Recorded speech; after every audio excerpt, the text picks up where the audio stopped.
ಸಮ್ಮಿಶ್ರ ಕಾಂಗ್ರೆಸ್ ಸರ್ಕಾರಕ್ಕೆ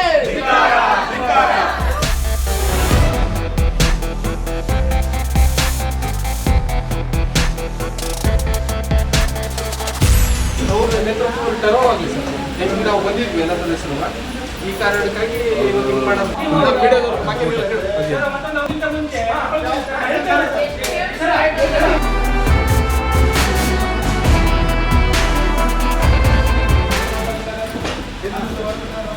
ಮುಖ್ಯಮಂತ್ರಿ ನಾನು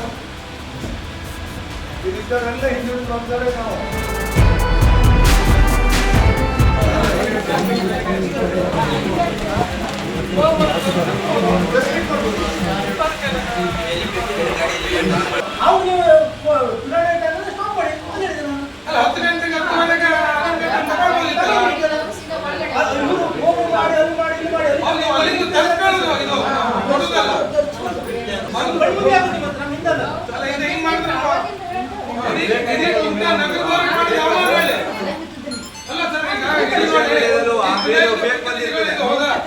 ಈಗ ಏನಾಗ್ತದೆ ಈಗ ಆಲ್ರೆಡಿ 1 ವರ್ಷದಿಂದ ನೀವು ಸ್ಟೇ ಅದು ಇದು ಅಂತ ಹೇಳಿ ಕಳೆದ ನಂತರ ಈಗ ಸರ್ಕಾರ ಚುನಾವಣಾ ಆಯೋಗ ಕೊಟ್ಟಂತ ಇದ್ರ ಪ್ರಕಾರ ಮಾಡಿದ್ದೀರಾ. ಈಗ ಮಾಡಿದಾಗ 10 ಗಂಟೆಗೆ ಇದು ಬಂದಿದ್ದಾರಲ್ಲ, 10 ಗಂಟೆಗೆ ಶುರುವಾಗಿದೆ.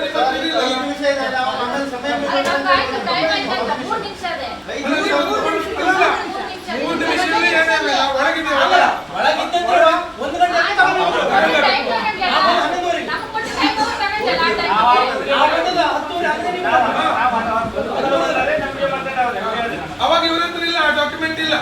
ಈಗ ಹೇಳ್ತಾರೆ ಬರ್ತಾರೆ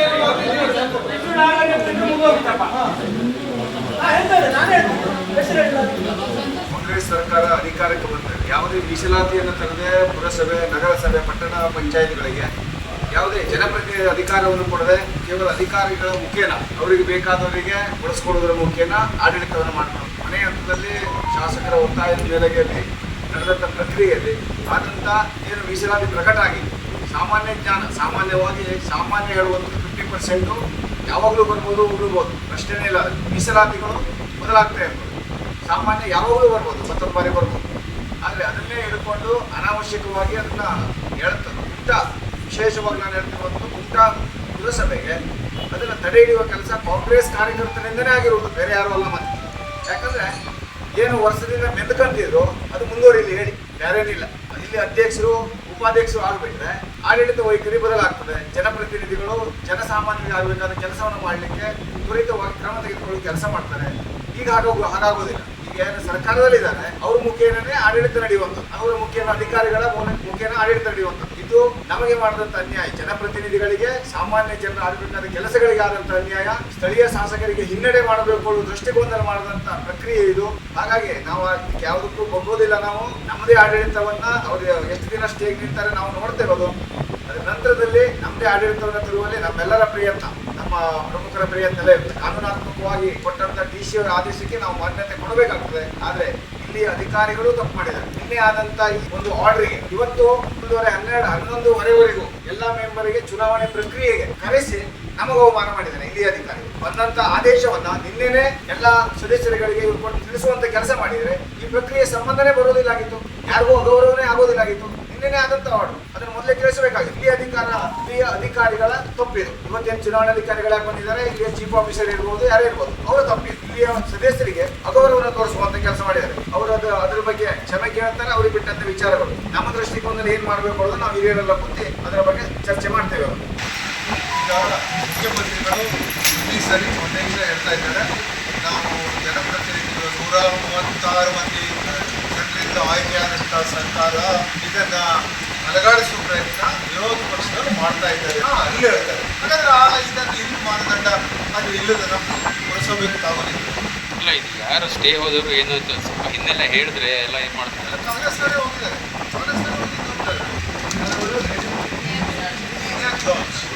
ನಿಮ್ಮ ಮೆಂಬರೇ ಆಶಯ ಕಾಂಗ್ರೆಸ್ ಊಟದಲ್ಲಿ ಮತ್ತು ಪದಾರ್ಥದಲ್ಲಿ ಭಾರತೀಯ ಜನತಾ ಪಾರ್ಟಿ ಜನರಿಂದ ಆಯ್ಕೆಯಾಗಿ ಸಂಪೂರ್ಣ ಬಹುಮತದಲ್ಲಿ ಇದ್ದಂಥ ಒಂದು ತಂಡದ ಊಟದಲ್ಲೂ ನಿನ್ನೆ ಒಂದಾವುದಲ್ಲ ಅದು ನಮ್ದು ಅವಿರೋಧ ಆಯಿತು. ಇವತ್ತು ಇನ್ನೂ ನಮ್ದು ಅವಿರೋಧ ಆಗ್ತದೆ.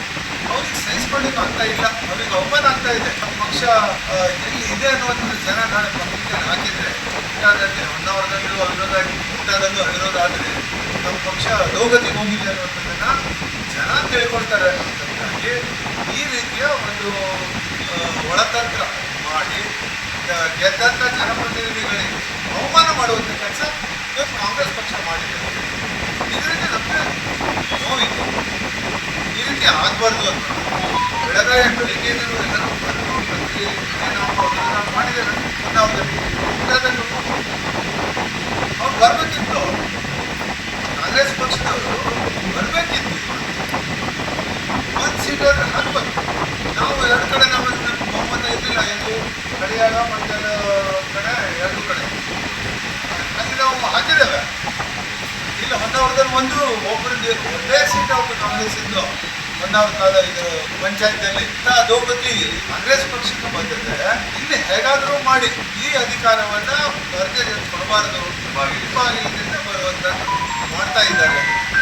ಇದು ಮಾಡಬಾರ್ದು. ಬೇರೆಯವರಿಗೆ ಉದ್ದೇಶ ಮಾಡೋರು ಮಾನ್ಯ ಮುಖ್ಯಮಂತ್ರಿ ಮತ್ತು ಈ ರೀತಿ ಗೆದ್ದಂಥ ಜನಪ್ರತಿನಿಧಿಗಳನ್ನ ಅವಮಾನ ಮಾಡುವಂಥದ್ದು ಅವ್ರಿಗೆ ಶೋಭೆ ತರುವುದಿಲ್ಲ.